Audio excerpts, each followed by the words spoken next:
While the USS Enterprise is orbiting a mysterious planet causing time distortions, Chief Medical Officer Leonard McCoy is treating an injured Lieutenant Sulu when the Enterprise is rocked by a time distortion and McCoy accidentally injects himself with an overdose of cordrazine, a dangerous drug. Delusional and paranoid, McCoy flees from the bridge to the transporter room and beams himself down to the planet. Captain James T. Kirk leads a landing party to look for McCoy, and they come across an ancient glowing stone archway, which turns out to be the cause of the time distortions.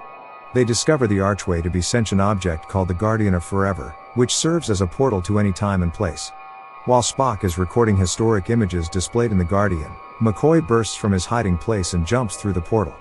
The landing party instantly loses contact with the Enterprise, and the Guardian explains that McCoy has altered the past to such an extent that the Enterprise and the reality they knew no longer exists.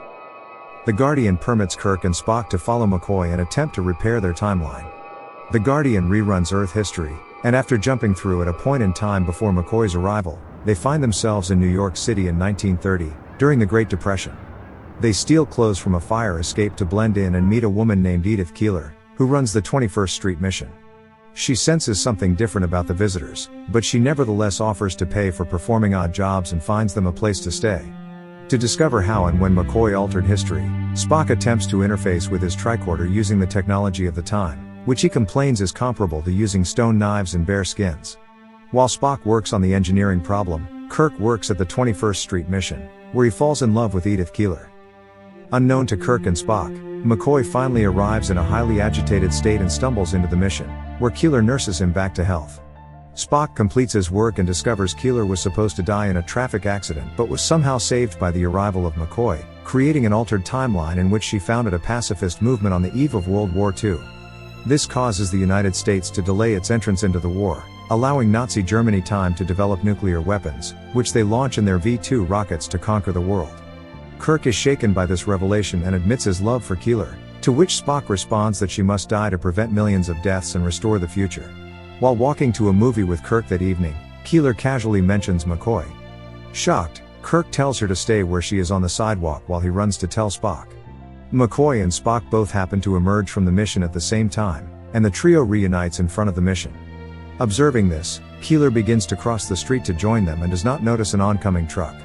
Kirk instinctively turns to save her, but a shout from Spock freezes him in his tracks, and Kirk grabs McCoy so he can't save her. Keeler is struck and killed, and a stunned McCoy asks Kirk if he knows what he just did. "He knows, Doctor," replies Spock, "he knows." With history restored, Kirk, Spock, and McCoy return through the Guardian and rejoin the landing party. Scotty says that for him, Spock and Kirk had only left a moment ago, though the two had spent weeks in the past. A grim-looking Kirk ignores questions about what happened, and when the Guardian declares that many such journeys are possible, he simply states, "Let's get the hell out of here."